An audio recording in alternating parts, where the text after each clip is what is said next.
ओनिक computer YouTube च्यानलमा यहाँहरुलाई हार्दिक स्वागत छ। साथीहरु, आज म चाहिँ YouTube को नयाँ अपडेट लिएर आएको छु। यदि तपाई युट्युबर हुनुहुन्छ भने यो भिडियोलाई अन्तसम्म हेर्नुस्। आजको यो भिडियोमा जुन YT स्टुडियो एप्लिकेसन रहेको छ, जसको माध्यमबाट हामीले YouTube को सारा एनालाइटिक्स हेर्ने गर्दछौं, सारा एक्टिभिटीज हामीले हेर्ने गर्दछौं, हैन? त्यसको चाहिँ नयाँ अपडेट आएको छ र त्यो अपडेट हो मोनेटाइजेसन ट्याब। अब तपाईले चाहिँ एकदम सजिलो तरिकाबाट चाहिँ YT स्टुडियो एप्लिकेसनबाट तपाईले आफ्नो च्यानलको मोनेटाइजेसन सेक्टर हेर्न सक्नुहुन्छ। पहिले त हामीले चाहिँ कम्प्युटरमा हेर्थ्यौं, हैन?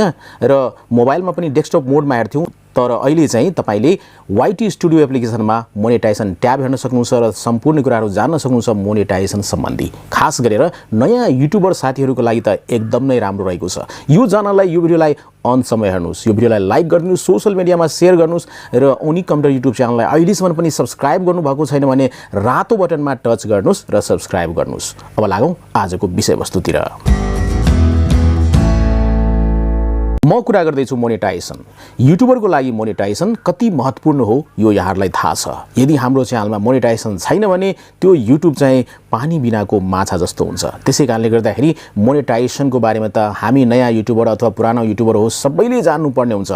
आजको डेटमा चाहिँ युट्युबले चाहिँ YT स्टुडियो एप्लिकेसनमा चाहिँ सबैजना युट्युबरले हामीले YT स्टुडियो एप्लिकेसन प्रयोग गर्छौं र YT स्टुडियो एप्लिकेसनमा चाहिँ नयाँ अपडेट आएको छ मोनेटाइजेसन। हुन त अब चाहिँ निकट भविष्यमा पोडकास्ट भनेर एउटा ट्याब त्यहाँ थपिने छ, अथवा युट्युबमा पनि, युट्युब एपमा पनि। तर म YT स्टुडियोको कुराकानी गर्दै छु, त्यहाँ चाहिँ मोनेटाइजेसन ट्याब थपिएको छ।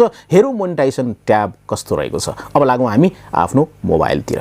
यदि तपाई नयाँ युट्युबर हुनुहुन्छ भने तपाईको मोबाइलमा चाहिँ YT स्टुडियो एप्लिकेसन त इन्स्टल भएकै हुनुपर्छ। यदि इन्स्टल गर्नु भएको छैन भने तपाईले प्ले स्टोरमा गएर त्यो एप्लिकेसनलाई चाहिँ तपाईले इन्स्टल गर्न सक्नुहुन्छ। YT स्टुडियो सर्च गर्नुहोला र यो एप्लिकेसन तपाईले इन्स्टल गर्न सक्नुहुन्छ। ओके, सो मैले इन्स्टल गरिसकेको छु। YT स्टुडियोलाई ओपन गर्छु। देख्न सक्नुहुन्छ यो चाहिँ YT स्टुडियोको इन्टरफेस हो र तपाईको च्यानल चाहिँ अटोमेटिक यहाँ चाहिँ लिंक्ड भएको हुन्छ। अब तपाईले यहाँ देख्न सक्नुहुन्छ सम्पूर्ण कुराहरु। तलतिर आउनु होला, यहाँ ट्याबहरु रहेको छ। ड्याशबोर्ड, अहिले हामी ड्याशबोर्डमा छौं। कन्टेन्ट, त्यसपछि एनालाइटिक्स, त्यसपछि कमेन्ट रहेको छ। सबै कुरा हेर्न सक्नुहुन्छ। तर राइट साइडमा हेर्नुस् मोनेटाइजेसन ट्याब रहेको छ। मोनेटाइजेसन ट्याबमा तपाईले टच गर्नु होला। टच गरिसकेपछि तपाईले सबभन्दा पहिले यहाँ चाहिँ हेलो र तपाईले आफ्नो युट्युब च्यानलको नाम देख्न सक्नुहुन्छ, ग्रो विथ युट्युब। यदि तपाईको युट्युब च्यानल चाहिँ मोनेटाइज भएको छैन भने यस्तो प्रकारको इन्टरफेस हेर्न सक्नुहुन्छ। यदि मोनेटाइज भएको छ भने अर्को हेर्नुहुन्छ, म त्यो पनि देखाउँछु।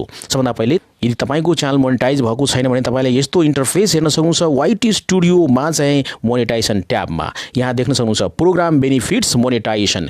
मोनेटाइजेसनको बारेमा तपाईले जान्न चाहनुहुन्छ भने यहाँ मोरमा गएर तपाईले टच गरेर यहाँ चाहिँ मोनेटाइजेसनको बारेमा तपाईले अध्ययन गर्न सक्नुहुन्छ। धेरै कुराहरु जान्न सक्नुहुन्छ यहाँ चाहिँ अध्ययन गरेर। म ब्याक गर्छु र त्यस्तै गरिन्छ यहाँ क्रिएटर सपोर्ट रहेको छ, त्यस्तै टुल्स रहेको छ। यहाँ चाहिँ कपिराइट म्याच टुल कसरी प्रयोग गर्ने लर्न मोरमा गएर तपाईले यसको बारेमा सिक्न सक्नुहुन्छ, तपाईले जान्न सक्नुहुन्छ। ओके, म ब्याक गर्छु। त्यसैले यहाँ चाहिँ अब त्यस्तै गरिकन अब तलतिर जाउँ।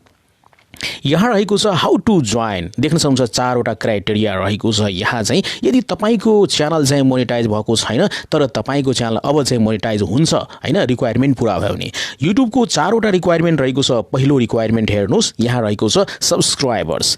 1000 सब्स्क्राइबर्स रिक्वायर्ड रहेको छ। यहाँ 1000 सब्स्क्राइबरमा अहिले चाहिँ यो च्यानलमा 872 सब्स्क्राइबर मात्रै रहेको छ।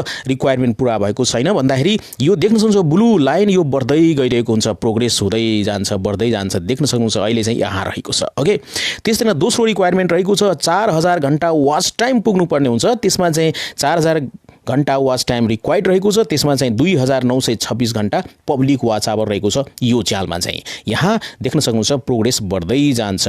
यसरी तपाईले यो दुईटा रिक्वायरमेन्ट यहाँ रहेको छ। यसरी हेर्न सक्नुहुन्छ सजिलै पूर्वक अब तपाईले YT स्टुडियोमा। र तेस्रो रहेको छ अर्को कुरा के भने तपाईले learn about valid public watch time. Public watch time के हो त यसको बारेमा जानकारी लिन चाहनुहुन्छ भने यसमा टच गर्नुस् र तपाईले यसको बारेमा यहाँ चाहिँ अध्ययन गर्न सक्नुहुन्छ, तपाईले जानकारी प्राप्त गर्न सक्नुहुन्छ। ओके, यहाँ चाहिँ देख्न सक्नुहुन्छ YouTube partner program overview and eligibility. Okay, back गर्छु। त्यस्तै यहाँ चाहिँ ओके, तेस्रो रहेको छ नो कम्युनिटी गाइडलाइन्स स्ट्राइक। तपाईको च्यानलमा कुनै पनि प्रकारको कम्युनिटी गाइडलाइन्स स्ट्राइक हुनु हुँदैन।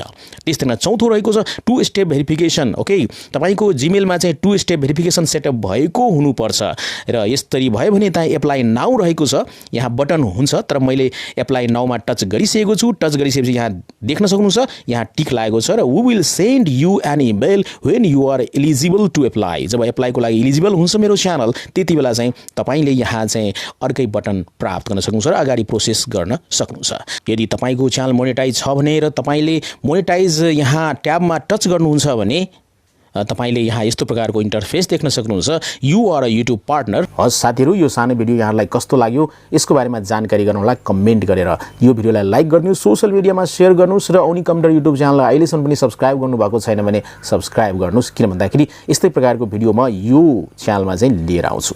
तपाईहरुको समय एकदमै राम्रो होस् भन्दै आजको यो भिडियोबाट म बिदा लिन चाहन्छु। Take care, good by, Jay Nepal.